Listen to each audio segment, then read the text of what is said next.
Hello and welcome to TechAssist Tutorials Apps. Today's tutorial will be on using Libby. This is part 1 of 2 in this series. Today we'll look at the library side of the Libby app.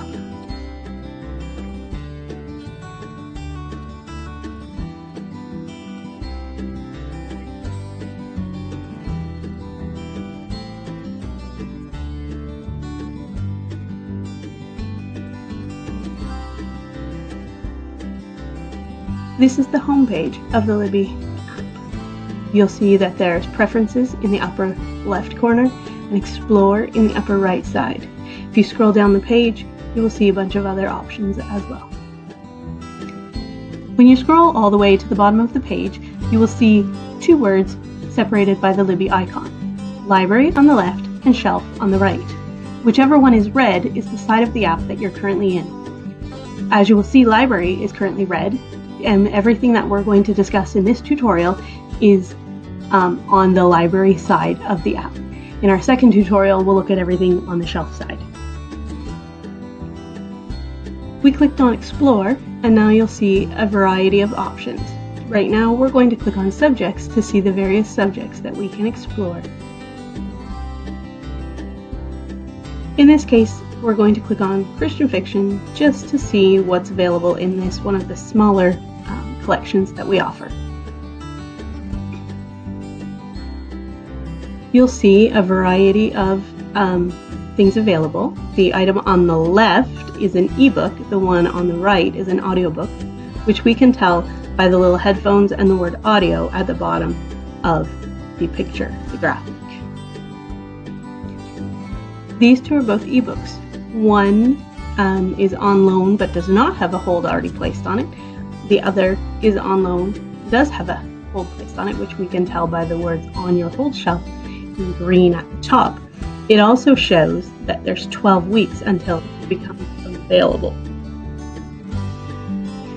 Okay, so let's look at how to borrow a book that is available. This item is available, so it does have borrow as an option, which is circled in gold. You'll also see a little plus just above that. Either clicking on the plus or on borrow will help you to borrow this item.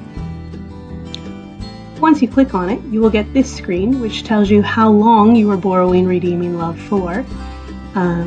It gives you your barcode number, and then it gives you the borrow button.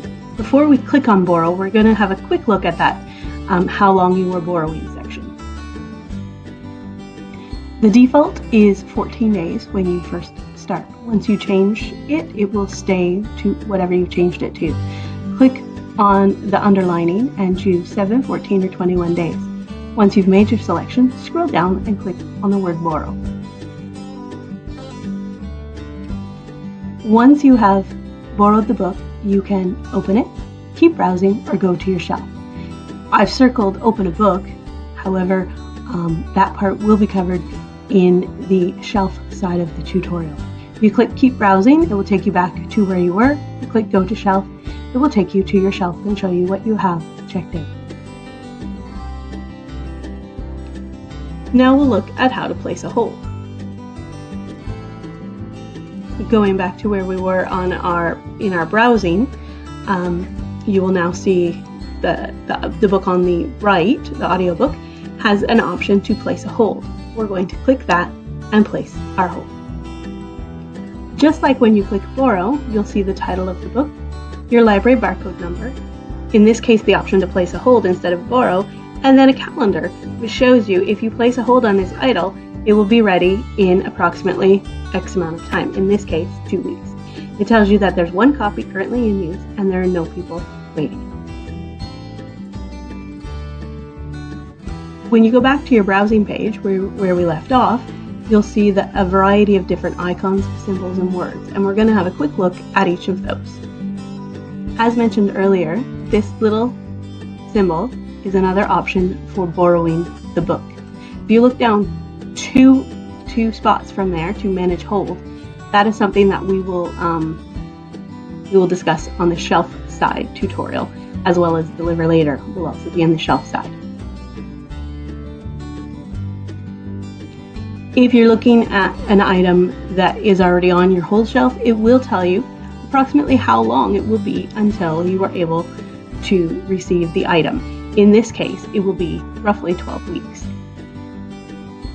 If you click on Read a Sample, it will open a part of the book and you can have a quick read through to see if it's something that you're interested in reading. Similar to Read a Sample, for an audiobook, you can play a sample and it will play just a part of the book as you make your decision whether you would like to borrow or not. Finally, we have the little calendar icon.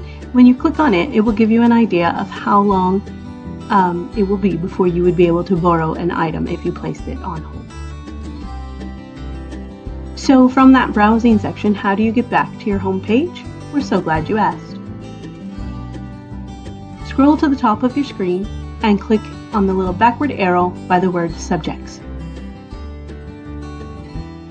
Again, at the top of the page, click on the backwards arrow with the word Explore.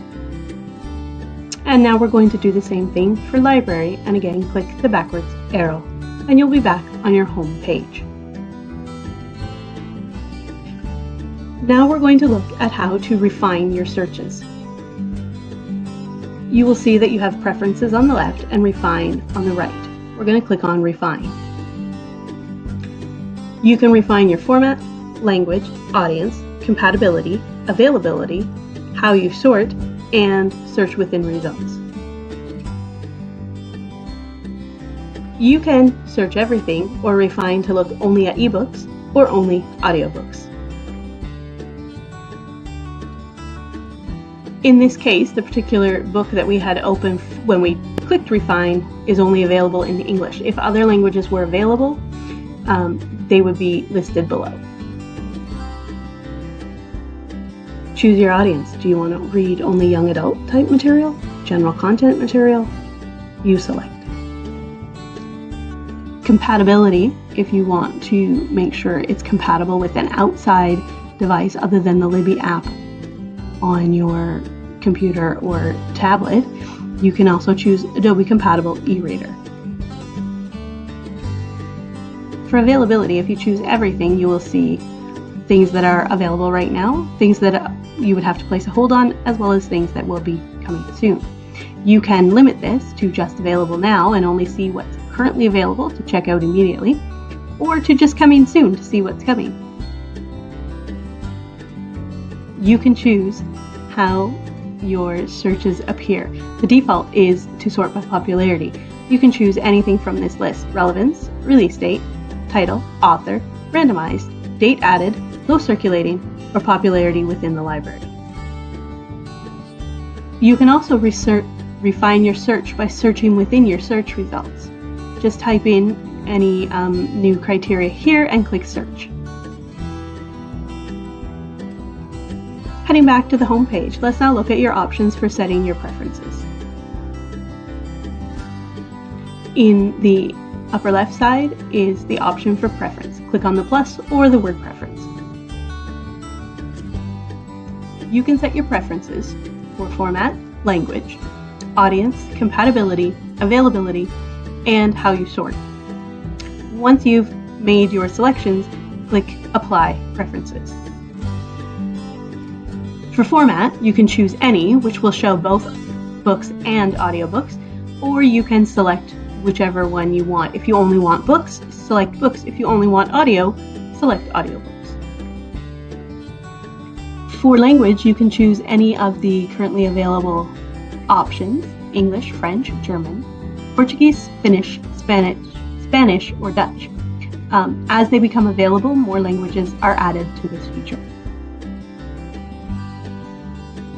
Audience allows you to taper your search to only the reading level you're interested in. Mature content is racy, juvenile is picture books. General content is basically anything for adults. If you want for just for your children, you might want to click juvenile and young adult and just leave it at that. Or you can do juvenile just to general content and block the mature, however you prefer. Just like in the Refine, the compatibility is for Libby. In the States for Kindle. That's not available here in Canada, so it's kind of a teaser here. Or the Adobe Compatible e-reader. Your availability, you can show everything, which will show everything that's available to borrow and anything you could place a hold on, or limit it to available now, which will be just anything you can borrow immediately. You can sort your searches by relevance, popularity, date added, release date, author, or title, or you can leave it at the default. So how do you do a search? We're so glad you asked. There are actually 2 options for how to do this. At the very top of the home page, or actually any page you're on, you should see a magnifying glass with the word search for a book. For a basic search, just start typing your criteria into the line. You could do an author, such as Pat Simmons, or a title, such as The Wishing Season, which are the 2 that you can see dropping down as my most recent searches. The other option is to do an advanced search, which if you click on the More Options, circled in gold, it will take you into a kind of deeper search tool. As you can see, you can fill in the title and or the author, and then you can refine your search by subject, date added, format, language, audience, compatibility, availability. Once you've filled it in, you can click on the words. The example here, I chose Strands of Truth by Colleen Coble, and then I clicked on search. As you can see, it is only available as an ebook, not an audiobook, and it's currently on loan. So I could place a hold, read a sample, or wait and just return to the home page and let's try another search. Thank you for joining us for the Libby tutorial on the library side. You can look for our next tutorial on Libby, the shelf side, coming soon. If you have any questions, please feel free to contact the Texas team. Contact Julie at jfox@ntpl.ca. Don't forget to visit our website, www.ntpl.ca. Follow us on all our social media platforms, https://linktr.ee/new tech library. Thank you. Have a great day.